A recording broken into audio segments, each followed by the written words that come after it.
tu Mungu, tunachelewa jamani, toka muda ule. Jamaa. Kama sasa unashuka tena Lika fanyaje? Mbona kala pale chini? Huyu mwanangu, yani kila siku huyu. Basi ashalewa tena. Yaani huyu mambo yake jamani. Wali. Kulikoni? Yuko sawa kweli huyu? Yapo. Mtampo.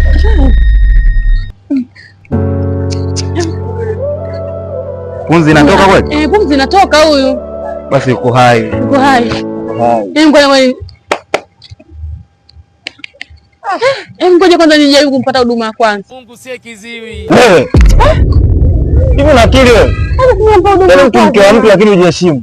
Sasa sinampa huduma ya kwanza jamani. Huduma ya kwanza maana yake jamani. Sasa mke mwenyewe huduma ya kwanza. Wewe jitu linalewa kwanza hivi. Mama niamka. No. Mbona una akili? Hivi vingine viongezaje hata mambo yako babu? I wonder.